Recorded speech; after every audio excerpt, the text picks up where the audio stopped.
Hello, Yibagoon with another video in my Age of Mythology Learn to Trigger Basics series. Today I'm going to be going into a bit more detail about god powers. So we know how to grant god powers, but I'm going to look at some of the conditions you can use with them, as well as some certain effects, such as forcing players to invoke god powers, and then some customizations. So, we know how to grant a god power. Fairly simple. We've done it before in our very first video. In this example, we could use the meteor example. There's also another trigger, invoke god power. So this will force a player to invoke a god power at a certain location. There's a few options here because some god powers require 2 areas, such as the underworld passage, and some require a unit, such as spy. You'll find that if I go into the map and just invoke a god power, nothing's going to happen. It's not going to work. That's because in order to invoke a god power, we need 3 things to be correct. So, first of all, we don't even have the meteor god power, so how can we invoke it? We need to grant a god power to a player before it can be invoked. We also need line of sight, which we didn't have in that example. I've now met both of these conditions, so the god power will invoke unless there's any blocking effects. This would be, for example, if another god power was active or if an Isis monument were present. You'll see line of sight and the god power, we've now automatically invoked the god power. You'll see there's god power blocking because the god power is in effect. We can also get the same effect from some game units, such as the Isis monument, such as the Hesperides tree. You'll find in this example, we haven't invoked the god power because of this Isis monument here. If we want to get around that, there's an effect called disable god power blocking. What this does is it will prevent any god power blocking from Isis monuments, Hesperides trees, or even other god powers themselves. Let's see what happens if we do this. So we've got our god power even in the presence of an Isis monument, and I can do another one even when there's another one.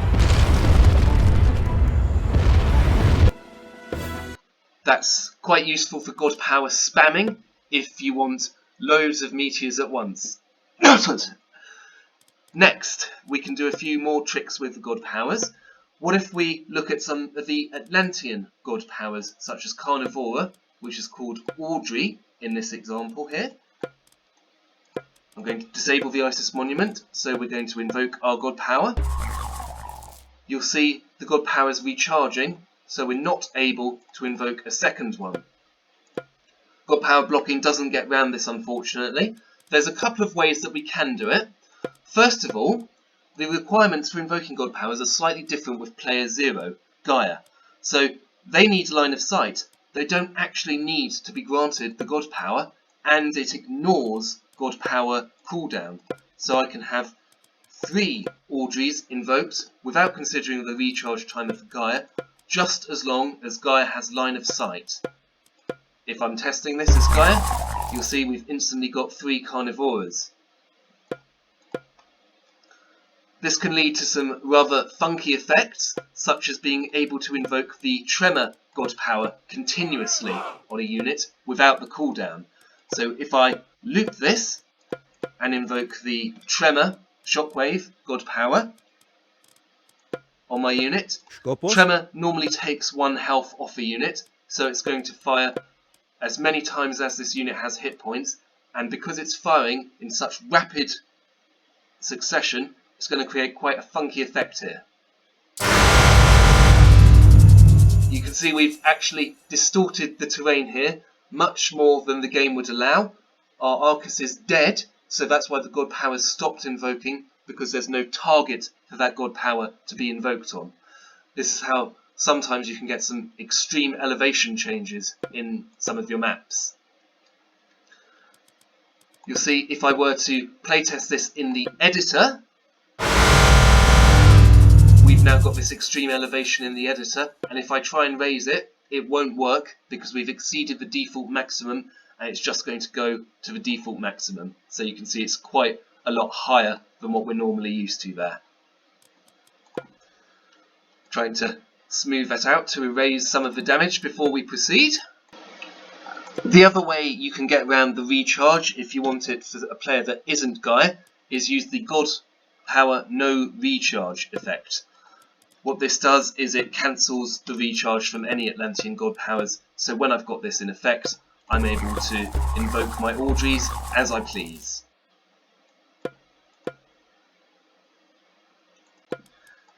I talked about customizing God Powers as well, so what we can do here is, for example, use the Ancestors God Power, which we're going to grant to player 1. This is known as the Skeleton Power in here.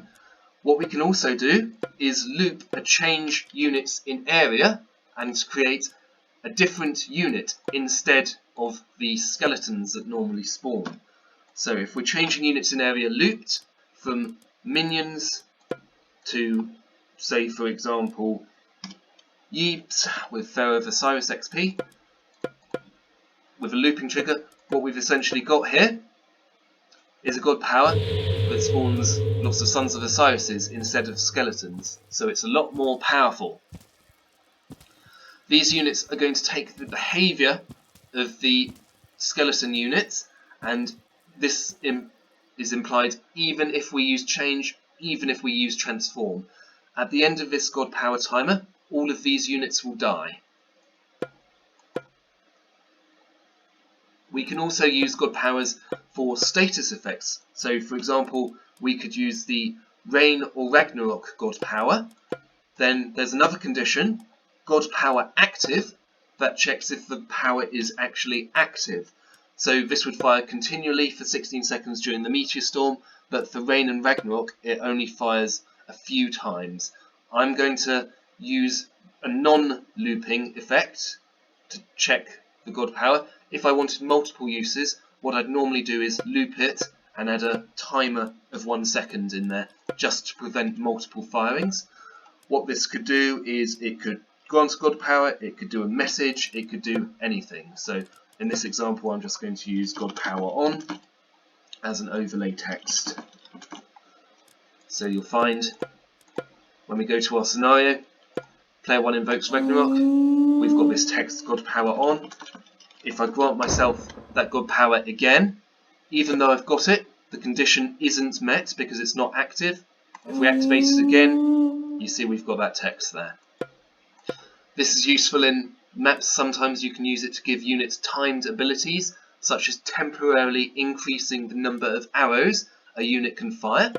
If I do this in our worked example, I'm going to use an Arcus again, going to use a player 2-1 over here for target practice. What we're going to do is going to have double shot active. I'm going to modify my unit to fire more projectiles. I'm going to do this with number projectiles and modify proto unit. What I'm going to do is create another trigger that turns it off after 10 seconds. So I'm just going to have a timer 10 seconds and going to modify it by -1. And that way we've got the God Power On and the God Power Off. I'm going to link these effects with a fire event, which would work, or I could also use a counter set for 10 seconds. And now, when I fire that trigger, I need to remove the timer condition so it fires when my counter ends.